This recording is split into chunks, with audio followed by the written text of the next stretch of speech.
Fédération française de football autour de l'affaire Barcola. Vous confirmez, Louis, il y a quelques tensions au château? Disons que c'est la première fois ou les premières fois qu'un club met à ce point l'équipe de France en difficulté sur la place publique du point de vue des blessures. Et évidemment, l'attitude du Paris Saint-Germain n'a pas été très bien accueillie lors du rassemblement du mois de septembre, même si du côté du staff des Bleus, on campe sur ses positions. On a bel et bien détecté une lésion hier dans l'IRM ramenée par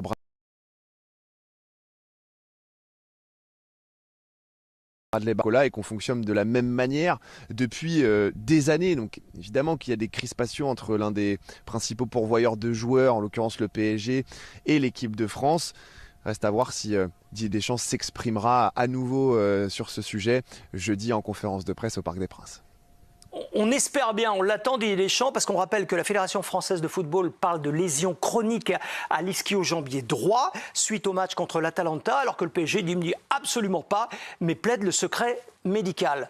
Il y en a un des deux qui ment. Hein. Forcément. C'est vrai que lésion chronique, on ne sait pas trop ce que ça veut dire. Mais alors pourquoi est-ce que ça se passe bien, pardon Geoffroy, avec le Real et avec Liverpool au sujet de Mbappé et de Konaté, et pourquoi ça ne se passe pas bien avec le PSG? On l'a dit hier soir, ça fait deux fois. Il y a le précédent Dembélé qui a évidemment titillé et énervé la fédération. Mais moi, je pose toujours la question, qui a rédigé le communiqué médical? Non. Voilà. Est-ce que ça a été validé? Non, mais, oui, mais dans ces cas-là, si c'est validé, ils savent très bien qu'ils vont allumer une réaction énervée, voire virulente, de la part du PSG. Ils le savent. Puisqu'en réalité, chronique, Samuel, vous le savez, vous avez joué, ça veut dire que c'est récurrent et que ça vous empêche de jouer. Ce que je veux dire, moi, là-dessus, c'est pas des incompétents dans le staff de l'équipe de France, dans le staff médical, quand même.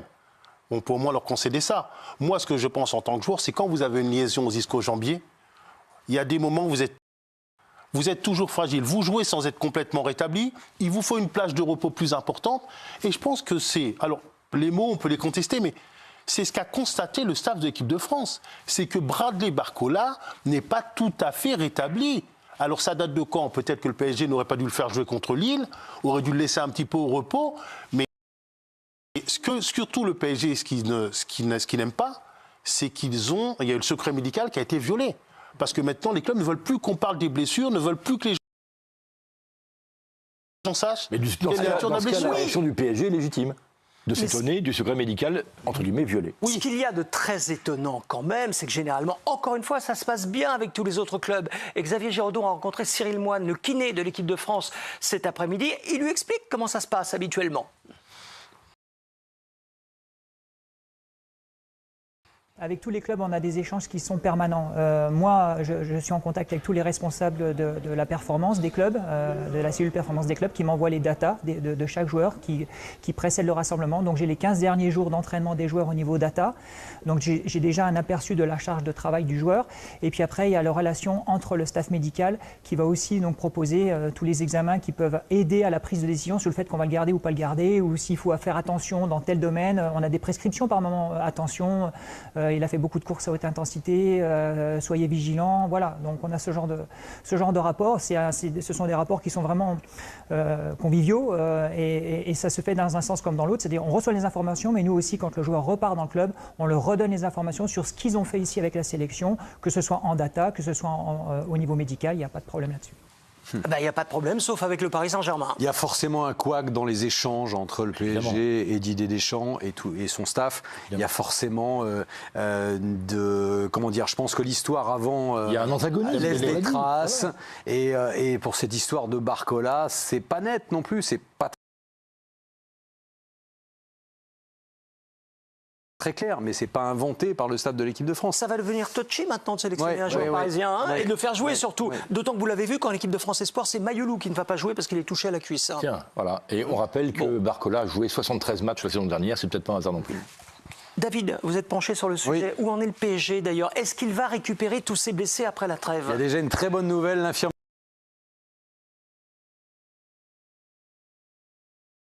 se vide parce qu'on était très inquiet il y a encore quelques semaines.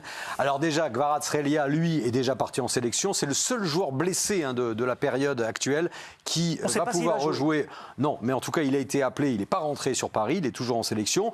Normalement, prochaine journée, 8e journée, c'est-à-dire contre Strasbourg, Dembélé, Doué, Barcola, Ruiz, Neves, Lee seront disponibles. Ça ne veut pas dire qu'ils joueront, mais ils seront disponibles. Puis après, Mayoulou, on l'a dit, il s'est blessé très récemment.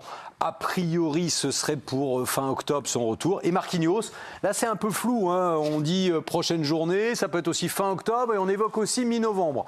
Donc attendons de savoir. Mais c'est quand même une bonne nouvelle.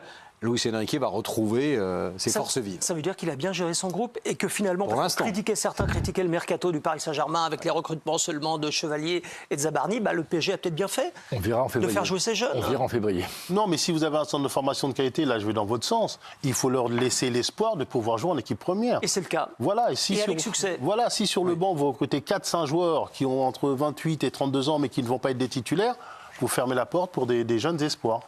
On parle des espoirs. Image amusante. On parlait de Mayoulou et de l'équipe de France Espoir. Vous savez qu'il y a Christophe Jallet, notre consultant, qui est désormais l'entraîneur adjoint de Gérald Baticle avec les espoirs. Eh bien, on peut vous dire qu'il a gardé son toucher de balle. Il s'entraînait aujourd'hui. Regardez et écoutez avec Warren Zahir Emery sur coup franc face à Guillaume Rest.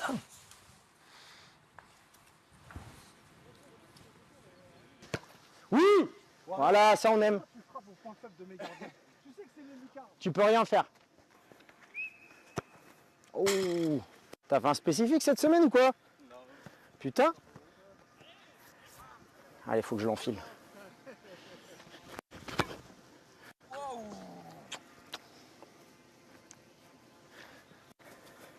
Je pourrais dire que je t'en ai mis un dans ma vie.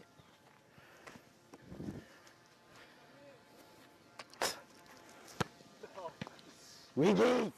Et Rest arrête le dernier. Pas mal, Christophe Jallet, quand même. Beau, pas mal. beau, vous avez regardé votre toucher de balle, vous, Samuel? Il ne reste plus rien, David, est-ce que Adi Hutter est toujours l'entraîneur de Monaco?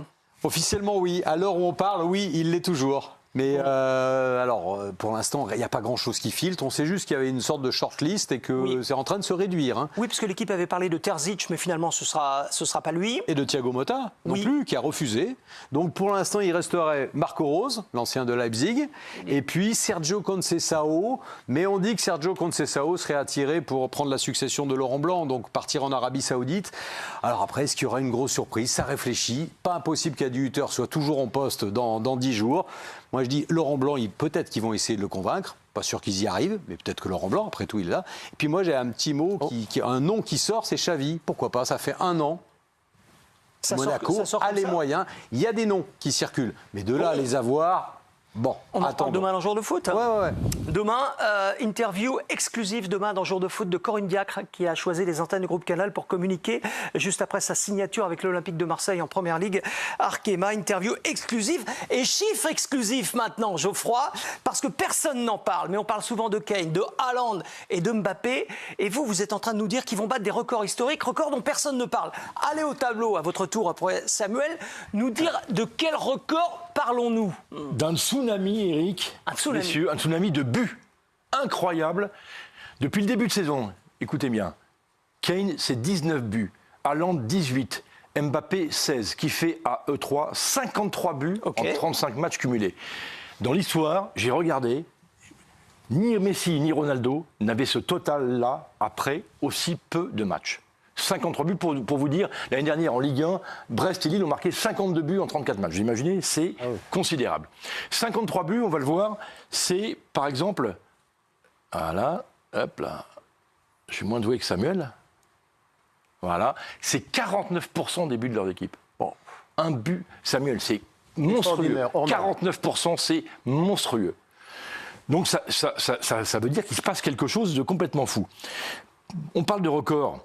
Le record sur une saison, tiens, je suis allé déterrer les archives, c'est Lionel Messi, 2011-2012, qui avait marqué 82 buts en 69 matchs cumulés. Alors on s'est posé la question, en 69 matchs, les 3 messieurs dont je viens de parler... S'il reste à ce rythme-là. Si à ce rythme-là, évidemment, on a fait une projection sur 60 matchs. Une projection, c'est possible, hein.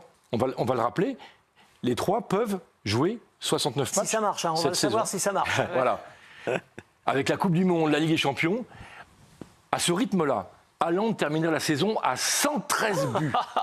Kane à 109 buts, Mbappé 92. Alors évidemment, ça n'arrivera jamais. Évidemment, c'est de l'ordre de l'utopie, mais c'est 82 buts Messi. Haaland, c'est 31 de plus. Donc, qui nous dit qu'il ne sera pas à 85 ou 90 en fin de saison. En tout cas, il se passe quelque chose dans le foot aujourd'hui, c'est plus offensif que jamais, et les numéros 9, je les cite, ont la clé. Ah mais c'est une moyenne extraordinaire, mais c'est vrai que de maintenir cette moyenne jusqu'à la fin de la saison... Ça fait rêver. Ça fait rêver, ça semble effectivement utopique, mais quand on prend la référence Léo Messi, c'était 2011-2012, où à l'époque le Barça gagnait 5-0, 7-0, 8-0, et il avait marqué 50 buts en Liga, déjà marqué 50 buts. Ce qui paraissait fou déjà à l'époque. Pourquoi pas. Mais là, à l'époque, il y avait lui et Cristiano Ronaldo. Ouais. Aujourd'hui, ils sont trois. C'est ça qui est dingue aussi. Non, mais... Samuel, vous qui étiez avançant. Non, mais j'ai bien aimé ce qu'a montré Geoffroy parce que ça en dit beaucoup. C'est-à-dire qu'on... Et c'est bien ce que vous faites parce qu'on a tendance à banaliser le fait de marquer des buts. Alors que c'est un exploit que l'on répète semaine après semaine pour ces joueurs-là. Ils sont extraordinaires. Ils nous font banaliser le fait ça fait du 1,5 but de moyenne. On est dans les années 30 ou 40. Non, mais ça fait pas un an qu'ils marquent des buts, ces trois joueurs-là. Hein. Oui. Depuis qu'ils sont professionnels, ils n'arrêtent pas de marquer des buts. Messi, c'était 1,22 la moyenne. Vous voyez qu'ils sont largement au-dessus pour l'instant. Vous nous faites un point régulièrement, Geoffroy, sur l'avancée du record. On fera ça.